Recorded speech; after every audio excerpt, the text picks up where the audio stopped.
দেশে কিংবা বিদেশে যে যেখানেই বসে দেখছেন ইম্পর্টেন্ট নিউজ, সবাইকে স্বাগতম। জানাবো একটি গরম খবর। বিএনপি নেতা ইঞ্জিনিয়ার ইশরাক হোসেনের বাসায় হামলা চালিয়েছে দুর্বৃত্তরা। গত রাত ৩টার দিকে তার বাসায় হামলা চালায়। গোপীবাগের এই বাসায় হামলা চালিয়েছিলেন দুর্বৃত্তরা, যদিও এই সময় তারা কেউই এই বাসায় ছিলেন না। সবাই গুলশানের বাসায় ছিলেন, যার কারণে হতাহতের ঘটনাটি ঘটেনি।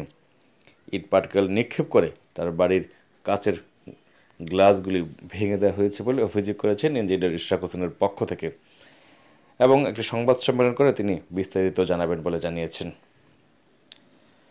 ইশরাক হোসেন অবিভক্ত ঢাকা সিটি কর্পোরেশনের মেয়র সাদেক হোসেন খোকার বড় ছেলে। তিনি বিদেশে লেখাপড়া করেছেন, থেকেছেন লন্ডনে।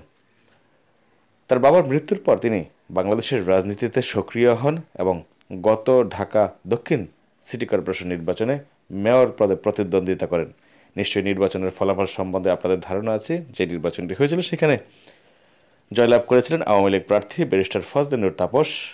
আর অনেকেই বলেছিলেন যে ফজলে তাপস আওয়ামী লীগের মেয়র হলেও জনতার মেয়র ঠিকই ইঞ্জিনিয়ার ইশরাক হোসেন।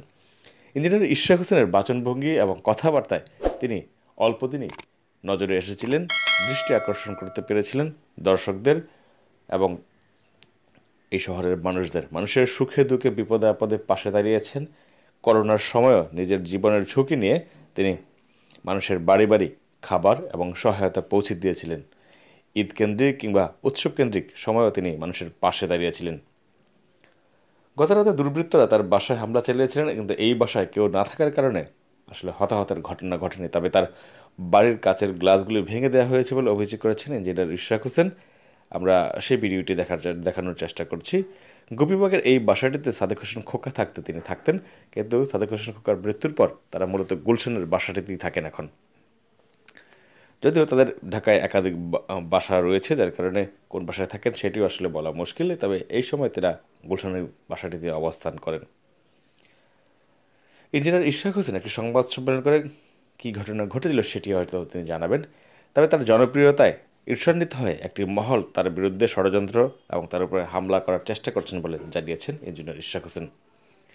তিনি বিচারের বার ছেড়ে দিয়েছেন আইনশৃঙ্খলা রক্ষাকারী বাহিনী এবং মানুষের কাছে, যে সে আসলে বারবারই বলার চেষ্টা করেছেন তিনি কারো ক্ষতি করেন না, মানুষের উপকার করার চেষ্টা করেন এবং তিনি মানুষের পাশে দাঁড়ানোর চেষ্টা করেন। তার বাবার মতোই তিনি জনসভায় নিজেকে নিয়োগ করতে চান।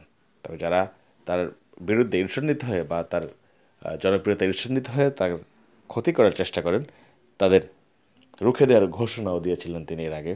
তবে তিনি বলেছিলেন যে কারোর সাথেই বৈরিতা নয়, সবার সাথে বন্ধুত্ব করে টিকে থাকতে চান ইঞ্জিনিয়ার ইশরাক হোসেন। তরুণ এই নেতা অল্প সময়ে জনপ্রিয়তা পান সিটি কর্পোরেশন নির্বাচনে প্রচারণায়। তার দুর্দান্ত বক্তব্য মানুষকে খুব সহজে কাছে টানতে পেরেছিলেন এবং অল্প সময়ে তিনি বড় নেতাদের মতো জায়গা করে নিয়েছিলেন মানুষের মনে। সেই ক্ষেত্রে আমরা নিশ্চয়ই আপনারা দেখেছিলেন যে বিভিন্ন সভা সমাবেশগুলোতে তার মানুষের উপস্থিতি কিংবা মানুষের ভালোবাসায় সিক্ত হয়েছিলেন ইঞ্জিনিয়ার ইশরাক হোসেন। ভিডিওটি ভালো লাগলে শেয়ার করবেন বন্ধুদের সাথে। নতুন ভিডিও পেতে চাইলে সাবস্ক্রাইব করে পাশে থাকবেন। ধন্যবাদ সবাইকে।